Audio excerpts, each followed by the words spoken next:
കണ്ണൂരിൻ്റെ പ്രിയപ്പെട്ട സഖാവ് MV Jayarajan CPM Kannur ജില്ലാ സെക്രട്ടറി സ്ഥാനം ഒഴിയുകയാണ്. പാർട്ടി അദ്ദേഹത്തിന് അതിനേക്കാൾ വലിയൊരു ചുമതല ഏൽപ്പിച്ചു കഴിഞ്ഞു. പാർട്ടിയുടെ സംസ്ഥാന സെക്രട്ടേറിയറ്റിലേക്ക് MV ജയരാജൻ തിരഞ്ഞെടുക്കപ്പെട്ടിരിക്കുകയാണ്. സമ്മേളനം കൊല്ലത്ത് അതിഗംഭീരമായി നടന്നു. ഇന്നു പുലർച്ചെയാണ് MV ജയരാജൻ കണ്ണൂരിലെത്തിയത്. നേരെ അദ്ദേഹം പോയത് ആറളത്തേക്ക്, ആനമതിൽ നിർമ്മാണവുമായി ബന്ധപ്പെട്ട കാര്യങ്ങൾ നോക്കാൻ. അതാണ് MV ജയരാജൻ. എന്തായാലും സമ്മേളനത്തിന് ശേഷം പാർട്ടി സംസ്ഥാന സെക്രട്ടേറിയറ്റിലേക്ക് തിരഞ്ഞെടുക്കപ്പെട്ടതിന് ശേഷം ആദ്യമായി കണ്ണൂർ വിഷനോടൊപ്പം ചേരുകയാണ് MV ജയരാജൻ. ആദ്യം തന്നെ അഭിനന്ദനങ്ങൾ. വലിയ ഒരു ഉത്തരവാദിത്തമാണ് പാർട്ടി ഏൽപ്പിച്ചിട്ടുള്ളത്. ഇന്ന് പുലർച്ചെയാണ് എത്തിയതല്ലേ? അതെ അതെ. പാർട്ടിയുടെ ഏത് ചുമതലയും പാർട്ടി പ്രവർത്തകന്മാർ നിർവഹിക്കണമെന്നാണ്. അത് ചെറുതായാലും വലുതായാലും. അത്തരത്തിലൊരു പാർട്ടി പ്രവർത്തകനാണ് ഞാൻ.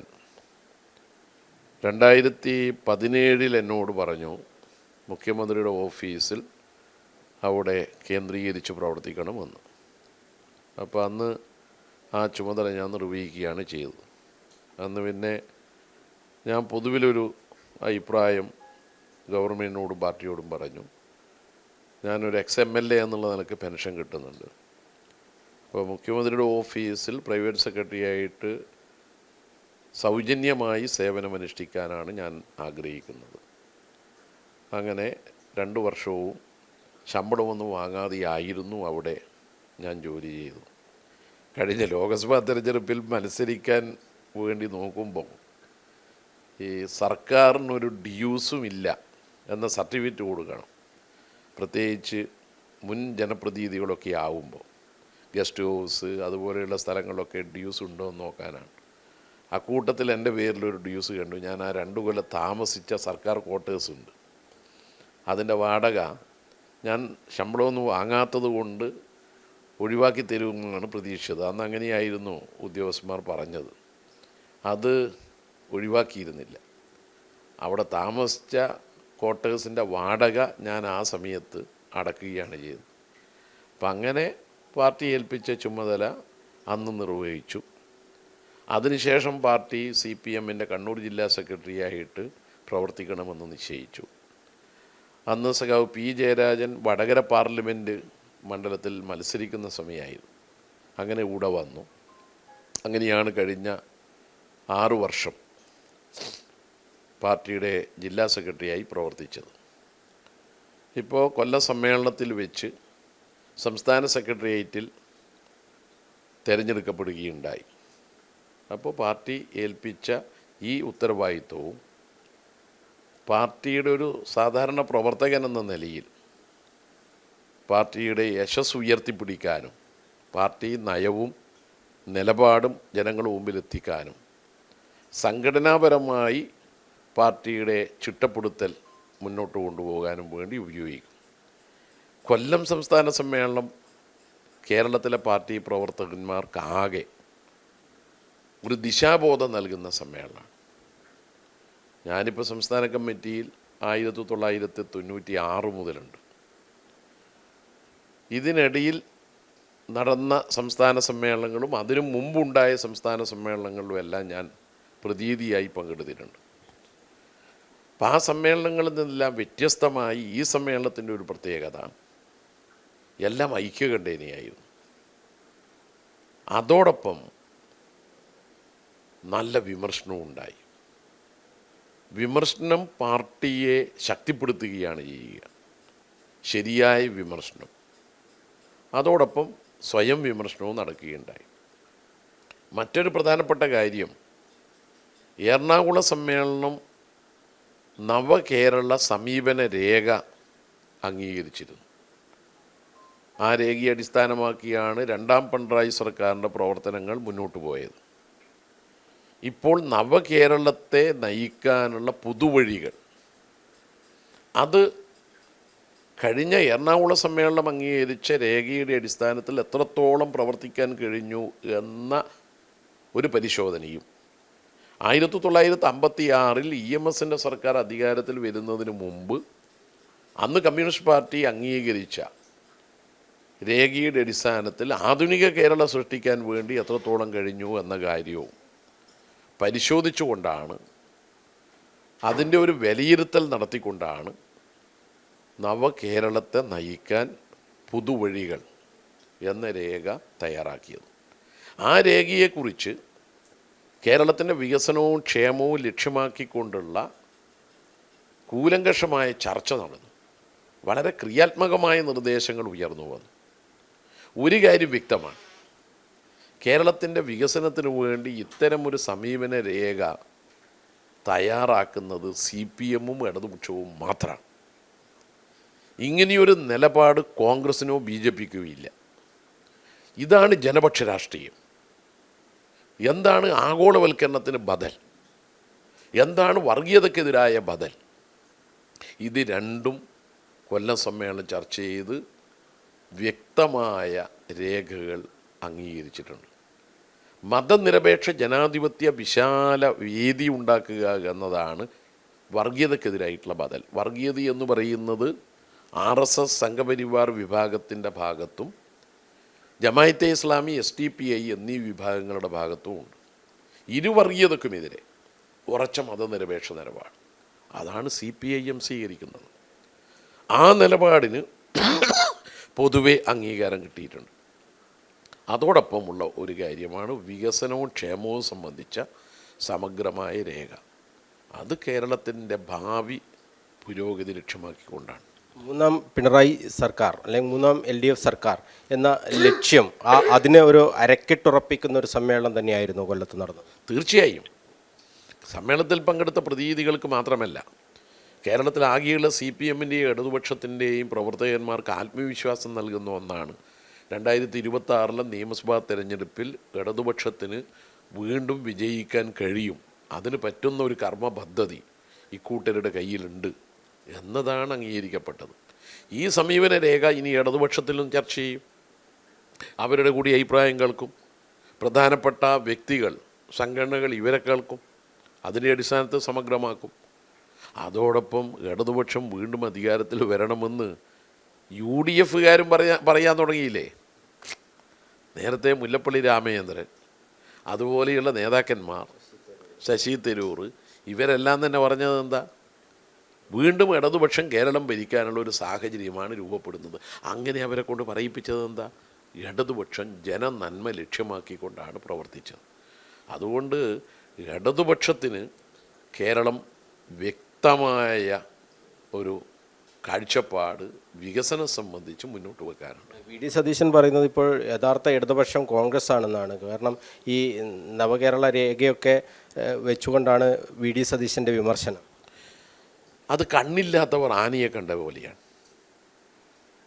ആനയുടെ വാല് സ്പർശിച്ച് കണ്ണില്ലാത്ത ഒരാൾ പറയുന്നു, ഓ ഇത് നമ്മുടെ വീട്ടിലെ ചൂല് പോലെയാണല്ലോ. അതാണ് അദ്ദേഹം പറഞ്ഞ എൻ്റെ പൊരുൾ. അദ്ദേഹം രേഖയുടെ പൂർണ്ണമായ സത്ത ഉൾക്കൊണ്ടിട്ടില്ല.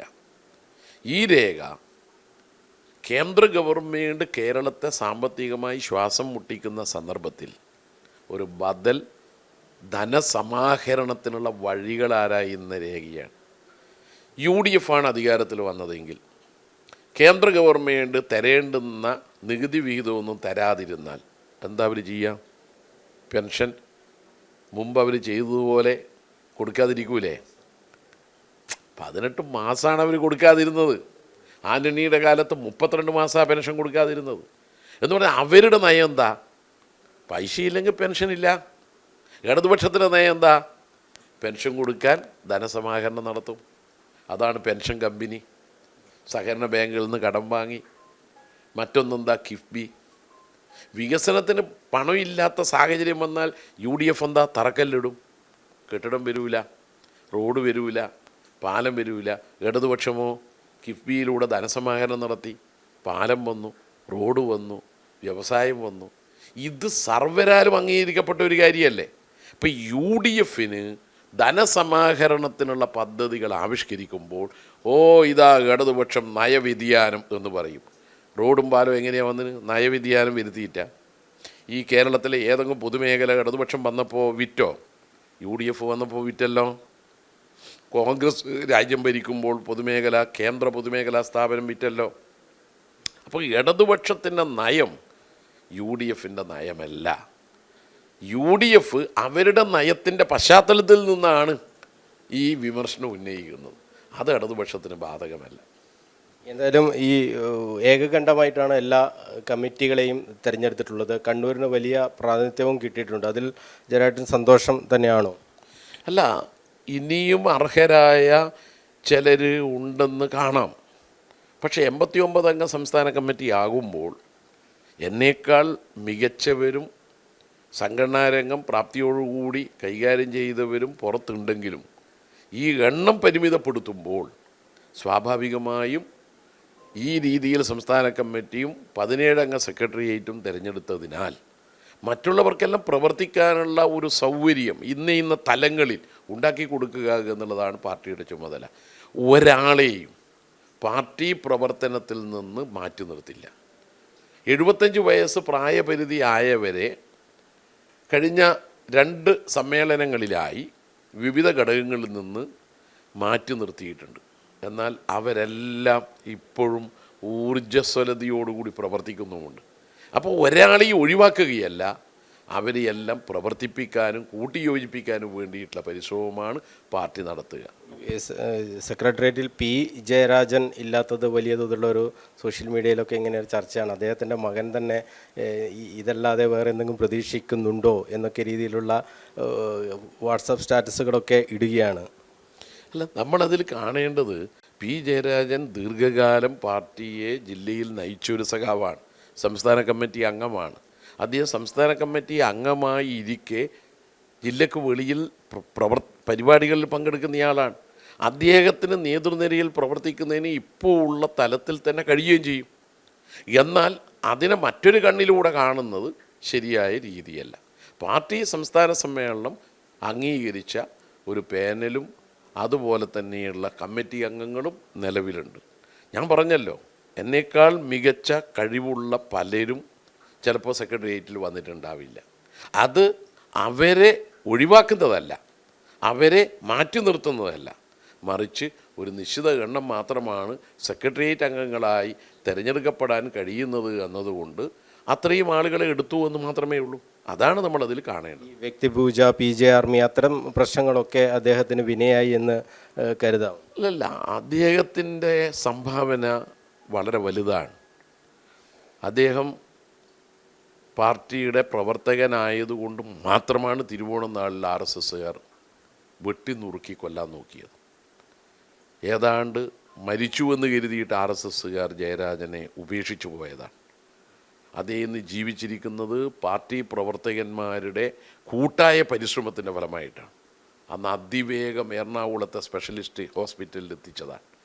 അതുകൊണ്ട് അദ്ദേഹത്തിൻ്റെ ഏറ്റവും പ്രധാനപ്പെട്ട സംഭാവന പാർട്ടിയോടുള്ള അദ്ദേഹത്തിൻ്റെ അനൽപമായ കൂറും നിശ്ചയദാർഢ്യവുമാണ്. അത് അംഗീകരിച്ചേ പറ്റുള്ളൂ. അതുകൊണ്ട് ആ അംഗീകാരം അദ്ദേഹത്തിന് പാർട്ടി നൽകുന്നുണ്ട്, സമൂഹവും നൽകുന്നുണ്ട്. വ്യക്തികൾ എന്നത് പാർട്ടിയുടെ ഭാഗമാണ്. പാർട്ടിയുടെ കൂടെയാണ് വ്യക്തികൾ വളർന്നു വലുതാവുന്നത്.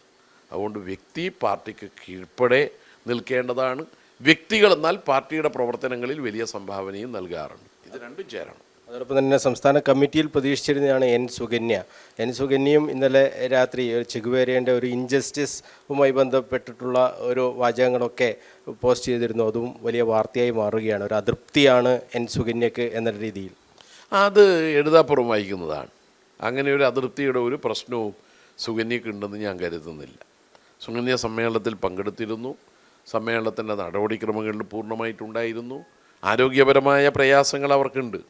അതോടൊപ്പം അവർ കൃത്യമായിട്ട് തന്നെ ചർച്ചകളിലൊക്കെ പങ്കെടുക്കുകയും ചെയ്തിരുന്നു. അതുകൊണ്ട് അത് എന്തെങ്കിലും ഒരു പോസ്റ്റിൻ്റെ പേരിൽ അതൃപ്തി ഉണ്ടെന്ന് വ്യാഖ്യാനിക്കേണ്ട കാര്യമൊന്നുമില്ല. എന്തായാലും ഒരു പാർട്ടി സെക്രട്ടറി, ജില്ലാ സെക്രട്ടറി സ്ഥാനത്ത് നിന്ന് ഒഴിയുകയാണല്ലോ.